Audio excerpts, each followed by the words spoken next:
Welcome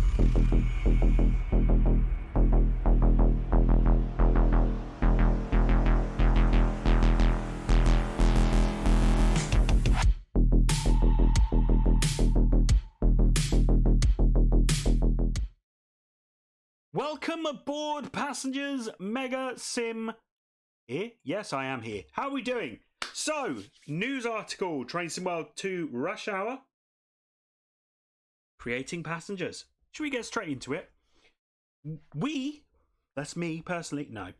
We sat down with senior producer Matt Pedalston and art director Derek Siddle to find out more about what changes have been made to the passengers and what we can look forward to this summer. Why are passengers so important to Train Sim World 2? Well, Derek said they are important because they are the cargo. Why do we have trains? To move people around. Ultimately, if we didn't have people, we'd be driving from point A to point B with no passengers. Have you played Train Sim World 2 on console? Anyway. For Train Sim World 2, the other reason is, of course, to bring life and make it feel like you are part of a living, breathing world, not just a dead environment. You want it to feel like you're going from one bustling place to another. So, how have they approached recreating the feel of Rush Hour from a passenger point of view? So, Matt said they wanted to go through the passenger technology that they had previously and give it an overhaul. There's lots of things they wanted to update. So, they took a look at a number of passengers, and consistent feedback we got, particularly on console, is there is not enough passengers. Not enough. Sometimes there aren't any at all. We plan to get that number up, but we can't just dial the number up as we please because that would severely impact the frame rate. So they've spent a lot of time reworking how passengers work, which involves going into the depths of Unreal, understanding how it all works and optimizing it so it's faster for what they're trying to do. Having improved the optimization, that's when they can dial the numbers up. So they've set different values for every platform, so we can try and get the most out of every machine without holding one back because of another. Workers, nice. Look at the people. Look at so many people. Hopefully this is console, not PC they're showing. Oh, love it. Derek, the key stations at either end of the route, the ones with the concourse like Victoria and Brighton. They don't want large numbers of people crowding the platforms waiting for their trains. This is part of the reason they won't release the platform number until the train is ready to go and it's safe to allow a large number of people on the platforms. Generally, they won't all wait on the platform for the train. What a lot of people do is stand in the waiting area, look at the boards. When the information comes up, boarding platform 8, then they start walking simultaneously and heading for the train. So they're trying to recreate those behaviours. So if you remember my last video when I was in Manchester and on Manchester Piccadilly, platform 13 and 14, you have to wait upstairs and then it tells you to go down because they don't want overcrowding on the platform. So I get it.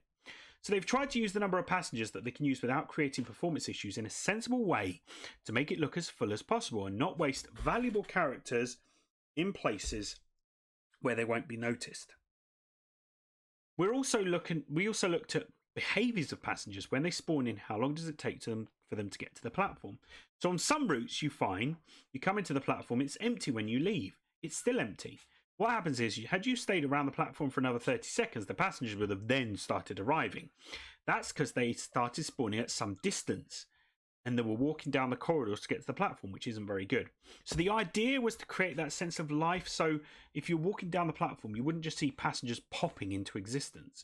But it doesn't help if you're only on that station for 20 seconds.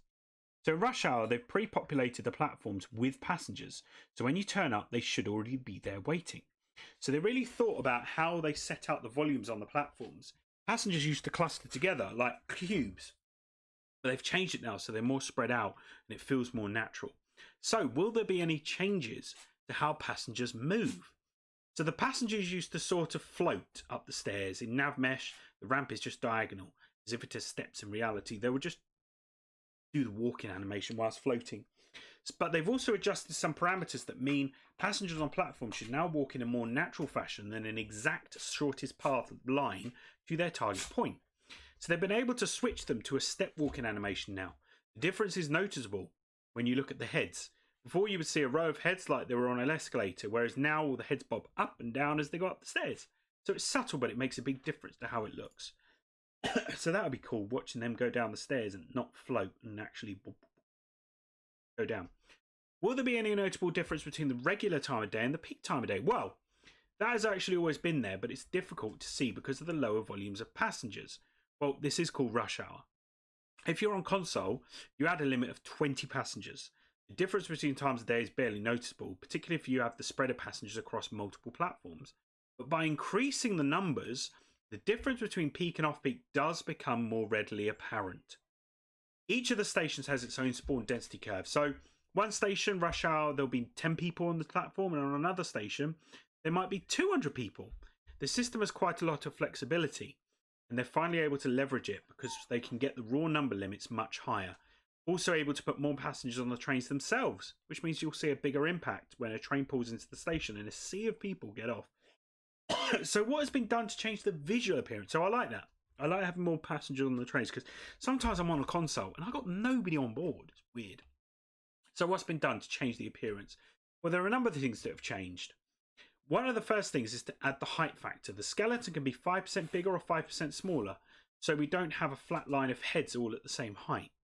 The difference is very subtle, but it avoids some really strange proportions. So they've added palletization to the outfits of the existing characters. That means, for example, in the past, if you saw someone was wearing a white shirt, it would always be a white shirt.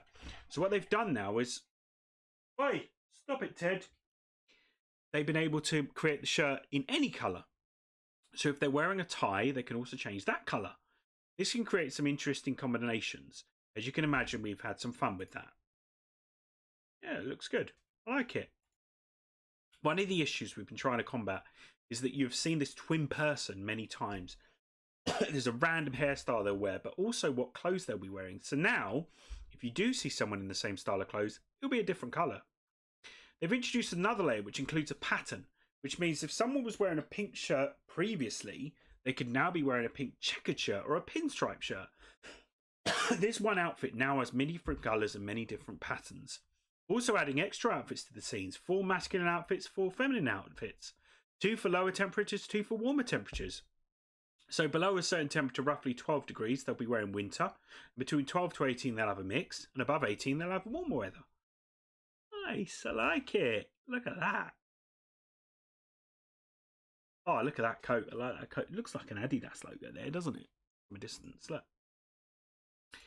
What else can players look forward to with the new passengers? Well, they're trying to set up little scenes where they populate platforms with what they call dioramas. Essentially, it's a small group of people that will be on a platform, that will always be on the platform, but won't move. Their trains, so to speak, will never turn up. We want to add more of these to platforms to fill out stations a bit more with interesting scenes of people or inanimate objects. So they can spawn and despawn these dioramas, but never in front of the player. If you're going up and down London Brighton, for example, when you get to Gatwick on your southbound journey, you might see a combination of these dioramas, and then when you come back at a different time, they might not be there anymore. If the weather changes, you could see them wearing different clothing altogether. So this opens up a lot of potential for what they want to do. For Rush Hour, they will start by being very simple. Dioramas are created to use more traditional animation and character handling. So creating a scene with baggage and someone sitting down reading a newspaper versus someone trying a system where someone can bring baggage onto the platform, sit down, pull out a newspaper, that would be a nightmare. So that just allows to be a lot more creative with what happens on the platforms using this system. They've got a lot of ideas for interesting things that they can do with these scenes, and hopefully we're going to see this soon. Coming this summer, Train Sim World Rush Hour. Just remember, Train Sim World 2 Rush Hour is a free... Train Sim World 2 is a free update with the optimization and all of that stuff, but Rush Hour is the new 3 routes that is coming out as a season ticket for £35, $40, 40 euros, and we will gradually get those 3 routes. I believe it is the American route first, then the German, then the Brighton main line. But yeah, also we will be getting the new passengers for the Bakerloo Line and the Schnellfahrstrecke Cologne to Aachen route. So stay up to date. We will be doing more news videos. But no, thank you very much for watching. Don't forget to subscribe. Just today, on its own, we've had the roadmap update. We've had a stream, unfortunately not of the Xbox Microsoft Flight Sim, because we are still waiting for that to update. Let's go back. So, anyway, thank you very much for watching. We will see you on the next video. This is Mega Sim out of here. Bye.